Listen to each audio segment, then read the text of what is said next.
Yo, what's up guys, and welcome back to another Laptime challenge on Gran Turismo 7. Today we are racing on Fuji International Speedway and we are in a car that at least for me has 0 miles on the clock. It's the RUF RGT 4.2. The car is equipped with sport soft tires and the current world record is set at a 141.2. That leaves us currently at least to beat a 144.2. So let's try that and get right into the guide. First and foremost, what's most important, get good momentum out of the last corner and take maximum speed to the main straight. And second important thing, go rev that car to 8.5k. It makes the car so much faster. Then go over to the left hand side of the track and your very first brake marker is shortly ahead of where this white line has some dark area because of shadow. Then brake hard in a straight line and you really want to go for a late turn in to hit the late apex and go to that power very early.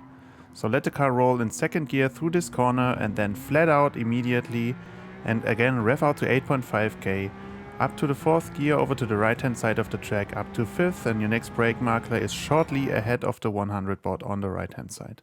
Give it a hard tap to the brakes and go down to fourth gear, then open up the brakes, turn in and try to go as close as possible to the inside post, but don't hit it to not invalidate your lap. Then back to the power in fourth, and now you want to play with throttle input to keep the car to the inside of this corner while not losing too much speed. So try to keep a more or less constant steering input and let the car rotate with power input and load change. Then go over to the right hand side of the track and depending on how much speed you take out of this corner, I braked a good distance ahead of the 50 board on the right hand side. Then brake hard again, go down to second and go to the inside curb, let the car roll and then early back to the power in second again, and to avoid power oversteer, try to use all the width of the corner. Then once again be reminded to rev out those gears, go up to fifth gear and at this double right hander then go over to the left hand side of the track. And then you might want to see where the tarmac turns from light grey to dark grey ahead of this shadow. You want to brake at this one hard in a straight line again down to second, go for a late turn in and then cut a lot of this curb and also use the green area inside of this corner. Then short power input, then keeping it close to the left hand side curb, let the car rotate shortly and flat out in second again, go over to the left hand side of the track. And at the end of the grass zone on the left hand side, lift the power pedal, turn to the right hand side, give it some slight brake input, go down to second and try to get as close as possible to the post on the right. I missed it a little, then after that some power input in second, upshift to third, and then at the end of this curb on the left hand side again lift the power, let the car roll shortly, then give it some gentle brake input down to second, go for a late turn in and late apex on this one, so you can straighten up the car very early and go flat out in second again. Then up to third, and once the curb on the right hand side hits the edge of your screen, so this red marked area on the right, lift the power again, give it some gentle brake input, then turn in down to second, try to get to the inside curb and as soon as you straighten up the car, go flat out in second and one last time enjoy the beautiful engine sound of this car when revving those gears to 8,500 RPM. And as usual, for those driving in chase cam, let's review the lap once more.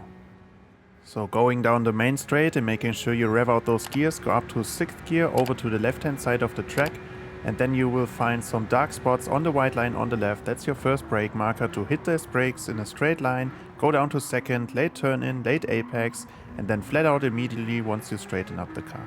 Rev those gears out again, go over to the right hand side of the track, up to 5th gear and then the 100 board is your brake marker. Short brake input down to 4th and turn in as close as possible to the post and back to the power in 4th. Now just use the accelerator pedal and load changes to get the car through this long right hander. Don't use the brakes, try to keep a constant steering angle, then over to the right hand side of the track and ahead of the 50 board, brake again down to second, let the car roll through the corner, then flat out in second to avoid power oversteer, use all the width of the corner. Then flat out again, keep it to the inside on this double right hander up to 5th, then over to the left hand side and where it turns from light grey to dark grey tarmac, brake hard in a straight line down to second, late turn in again over the green area on this right hander, short power input close to the inside on the left, then flat out again over to the left hand side of the track. At the end of the grass zone, lift the pedal, slight brake input down to second, then flat out again, short power input, lift the pedal at the end of the curb on the left hand side, let it roll, then slight brake input again down to second, late apex on the left hand side, flat out once you straighten up the car, and at the end of the barrier on the right again lift the power, slight brake input down to second, to the inside curb very late, and flat out again, using all the revs of the car to make sure you get to the finish line and get yourself the 2 million credits.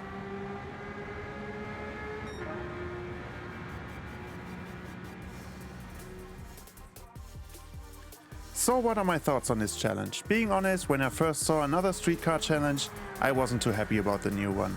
But after now I learned how to drive that car, so not shift too early, but really rev out those gears to 8500 RPM, it increased in fun heavily, and I went for a couple of laps until I pushed my time below the 143.